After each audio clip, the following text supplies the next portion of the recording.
Student, आज की video में हम आपको दो बहुत ही महत्वपूर्ण ट्रांसफॉर्मेशन समझाएंगे।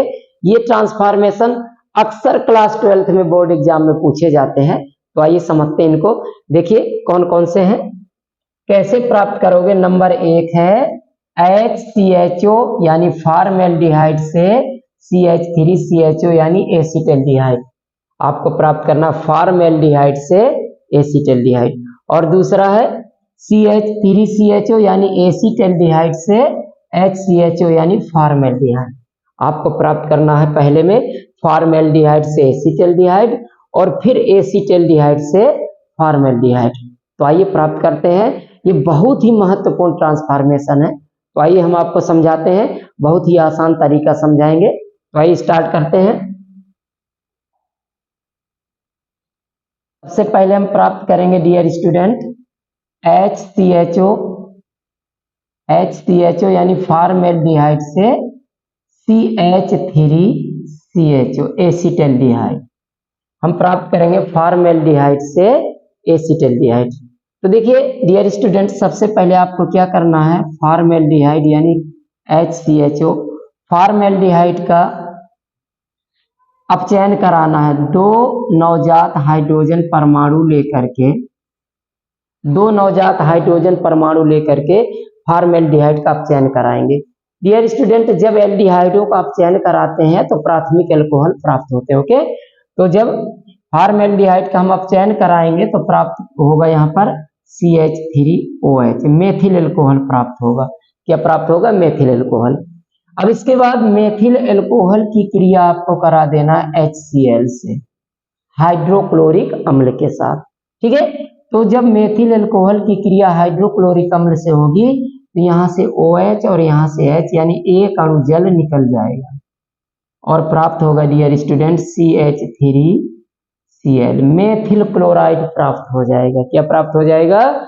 Methyl chloride. ओके, अब मेथिल क्लोराइड की क्रिया आपको करा देना है KCN के साथ, पोटेशियम साइनाइड के साथ, KCN के साथ।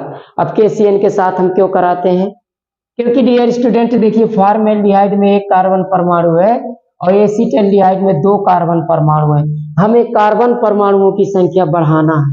ओके, तो बढ़ाने के लिए हमने मेथिल क्लोराइड की क्रिया किससे करा दी है? KCN से, पोटेशियम साइनाइड से। तो क्या होगा, पोटेशियम का एक परमाणु और एक परमाणु क्लोरीन का, तो पोटेशियम क्लोराइड निकल जाएगा।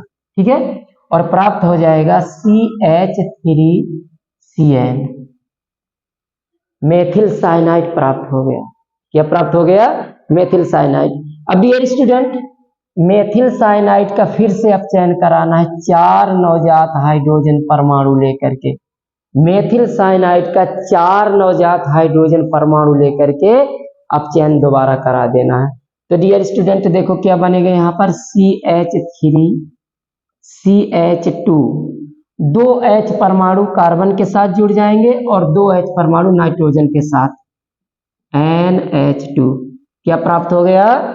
एथिल एमीन प्राप्त हो गया। क्या प्राप्त हो गया? Ethyl amine. अब एथिल एमीन की क्रिया डियर स्टूडेंट आपको कराना है HNO2 यानी नाइट्रस अम्ल के साथ, नाइट्रस अम्ल से क्रिया कराना है। जब नाइट्रस अम्ल से क्रिया कराएंगे डियर स्टूडेंट, यहाँ से एक अणु जल निकल जाएगा और नाइट्रोजन गैस निकल जाएगी।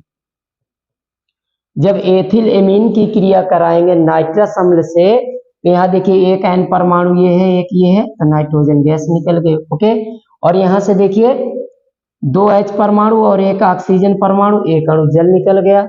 अब यहाँ एक ऑक्सीजन परमाणु, एक H परमाणु, तो यानी अब क्या बन जाएगा, CH3CH2OH। क्या बचा था यहाँ से? एक ऑक्सीजन परमाणु और एक H परमाणु, तो ये OH जुड़ गया CH3CH2 के साथ में। तो डियर स्टूडेंट, जब एथिल एमीन की क्रिया नाइट्रस अम्ल के साथ कराएंगे तो एक अणु जल निकल जाएगा और नाइट्रोजन गैस निकल जाएगी और हमें क्या प्राप्त हो जाएगा? एथिल अल्कोहल प्राप्त हो जाएगा। क्या प्राप्त हो गया? Ethyl alcohol. ओके, अब आपको क्या करना है, एथिल अल्कोहल को हीट कर देना है, इसको गर्म कर देना है। जब इसको गर्म करेंगे तो यहाँ से 2 H परमाणु हाइड्रोजन गैस के रूप में निकल जाएंगे। इस प्रकार से देखिए, हाइड्रोजन, एक अणु हाइड्रोजन गैस, ठीक है, तो प्राप्त हो जाएगा CH3CHO, प्राप्त हो गया फॉर्मेल्डिहाइड से एसिटल्डिहाइड। इस प्रकार से प्राप्त करना है, बहुत ही आसान है। अब आइए दूसरा है, दूसरे में हमें प्राप्त करना है डियर स्टूडेंट एसिटल्डिहाइड यानी CH3CHO, एसिटल्डिहाइड से हमें प्राप्त करना है फॉर्मेल्डिहाइड HCHO, एसिटल्डिहाइड से फॉर्मेल्डिहाइड प्राप्त करना है। तो देखिए क्या करेंगे, सबसे पहले एसिटल्डिहाइड CH3CHO, एसिटल्डिहाइड का ऑक्सीकरण करा दें। एसिटल्डिहाइड का क्या करा देंगे, ऑक्सीकरण।